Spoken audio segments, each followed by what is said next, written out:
Hello everyone, আশা করি সবাই ভালো আছেন। তো আজকে হচ্ছে যে রান্না হবে ইসা মাছ দিয়ে আর হচ্ছে যে মাইরার শাক দিয়ে। তো এই ইসা মাছ আর মাইরার শাকের সাথে খুব ভালো একটা মিলে আর রান্না হবে তেলাপিয়া মাছ, সাথে আলু আর পটল দিব।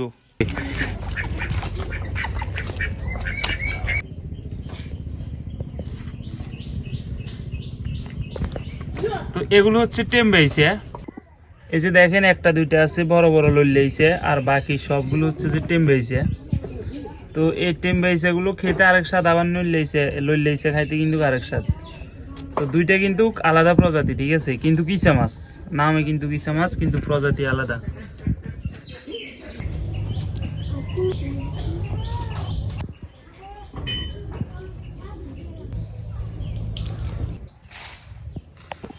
তো এগুলো হচ্ছে যে মাইরার শাক।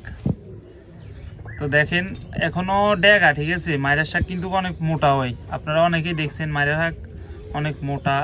এবং এই যে বডিটা, হ্যাঁ, এগুলো কিন্তু এখনো বাচ্চা, মানে এগুলো এখনো ছোট, যে এরকম এরকম আরো অনেক মোটো হইব এগুলো। তো এগুলো দিয়ে হচ্ছে যে ইসা মাছ দিয়ে রান্না হইব। খুব মজাদার একটা খানা হইব, আজকে রেসিপি হইব। দেখতে থাকেন সম্পূর্ণ ভিডিওটি, আশা করি ভালো লাগবে। যেগুলো অতিরিক্ত শক্ত ওগুলো হচ্ছে যে ফালাই দিতেছি। তো এগুলো হচ্ছে অতিরিক্ত শক্তগুলো ফেলে দিতেছি।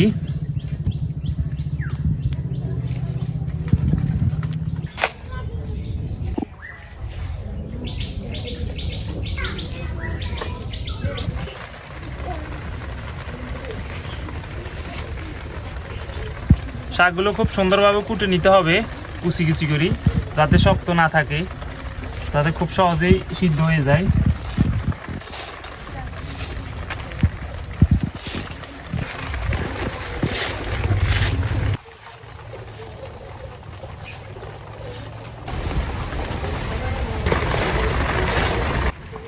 তো এগুলো কুচানোর সময় একটু যত পাতলা করে কুচানো যায় ততই ভালো, নাহলে কিন্তু এটা শক্তি থাকে যাওয়ার সম্ভাবনা বেশি, বা শক্ত থাকে যাবে। হ্যাঁ,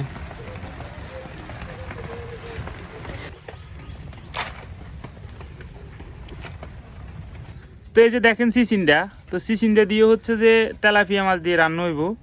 তো এদিকে হচ্ছে যে সিসিন্দাগুলো কুটে নিতেছি তেলাপিয়া মাছের জন্য। সিসিন্দার সাথে হালকা দুই একটা আলু দিব।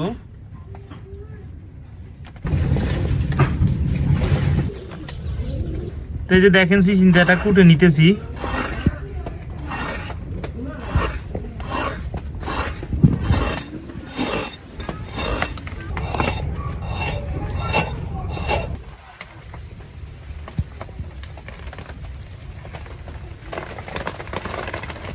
আপনারা আপনাদের ইচ্ছা মতো সাইজ দিতে পারবেন। তো ইসা মাছ এগুলো হয়েছে। তো ইসা মাছ হচ্ছে দিয়ে দিচ্ছি পরিমাণ মতো লবণ। ইসা মাছগুলো হচ্ছে যে আগে সতলাই নিব। হলুদের গুঁড়া,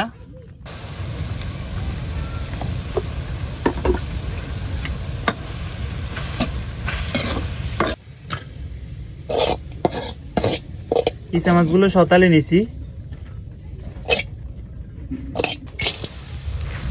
শাকগুলো দিয়ে দিচ্ছি।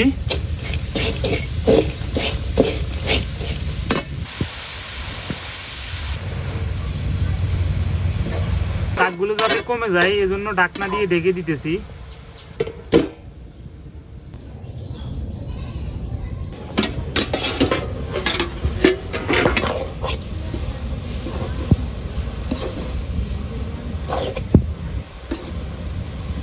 দিয়ে দিচ্ছি পরিমাণ মতো লবণ, হলুদের গুঁড়া।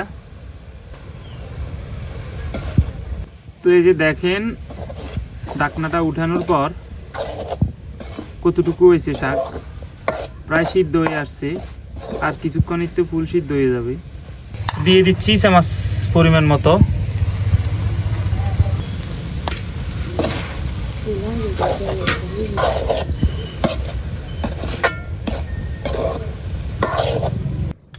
এদিকে মাছ ভাজির জন্য কড়াইতে তেল বসাই দিছি। মাছগুলো লবণ হলুদ দিয়ে ভাজার জন্য প্রস্তুত করতেছি। হলুদ,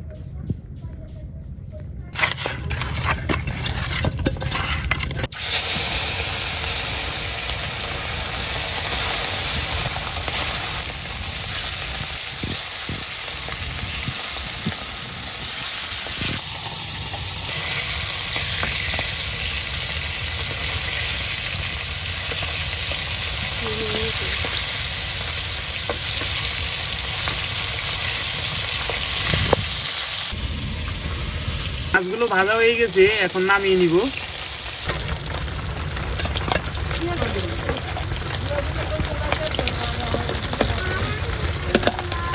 আগে কোনো তেল দেওয়া হয়নি, এখন শুধু সিদ্ধ করে রাখছি। তো এখন দিয়ে দিচ্ছি শাকের জন্য তেলে রসুন,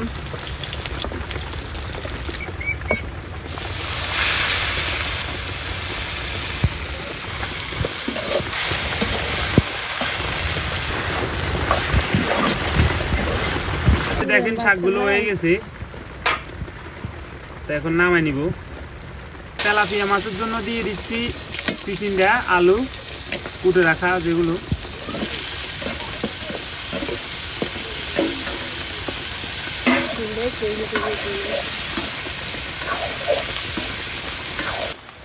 দিয়ে দিচ্ছি লবণ, হলুদ, মরিচের গুঁড়া। আজকে বাইরে প্রচুর পরিমাণ বৃষ্টি হইতেছে, এই বৃষ্টিটা আমি আপনাদের জন্য ভিডিও বানাইতেছি। তো সবাই সেই অনুযায়ী একটু সাপোর্ট দিবেন, চ্যানেলটি সাবস্ক্রাইব করে দিবেন, পেজগুলো ফলো করে দিবেন। তো দিয়ে দিচ্ছি পরিমাণ মতো জল।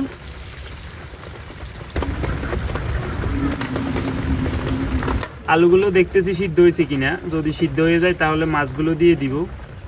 তো জোলা একেবারে টানি আসছে, দেখা যাক সিদ্ধ হয়েছে কিনা আলুগুলো। আলুগুলো সিদ্ধ হয়ে আসছে। তো এখন হচ্ছে যে দিয়ে দিচ্ছি কাঁচা পেঁয়াজ আর কাঁচা রসুন, দিয়ে দিচ্ছি মাছগুলো যেগুলো ভাজা করে রাখছিলাম আগে।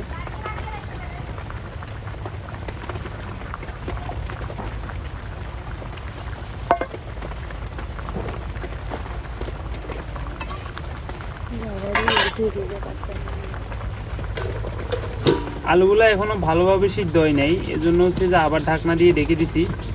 ঝোলগুলো অনেক টানি গেছে, এখন প্রায় হিজে আসছে।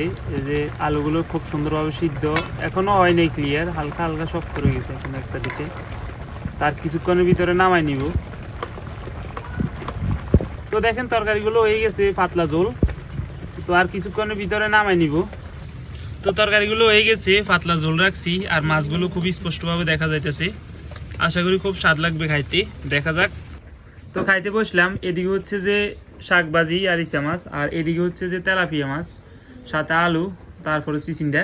তো আগে হচ্ছে যে শাক ভাজি লই, দেখা যাক কেমন হয়েছে। অস্থির। তাহলে ইচা মাছ যদিও ছোট ছোট, কিন্তু খুব ভালো মিলছে।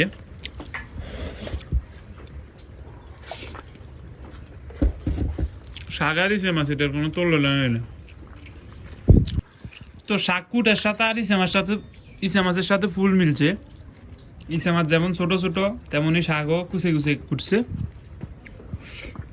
তো এটা তো শাক তো কমপ্লিট করলাম, এবার তেলাপিয়া মাছের গুলো লই।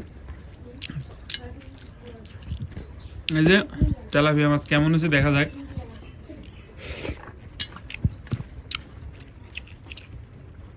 আলু হিজছে কিনা দেখি, একদম পিজি গেছে আলু, একদম নরম হয়ে গেছে। আর এই যে মাছ, এটা হালকা লবণ কম হয়েছে কিন্তু।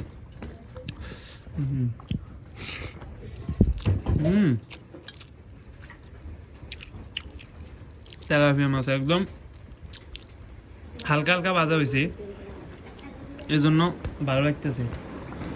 তো ধন্যবাদ সম্পূর্ণ ভিডিওটি দেখার জন্য। সবাই ভালো থাকবেন। আশা করি ভিডিওটি কেমন লাগছে কমেন্ট করে জানাবেন। দেখা হচ্ছে পরবর্তী কোনো ভিডিওতে।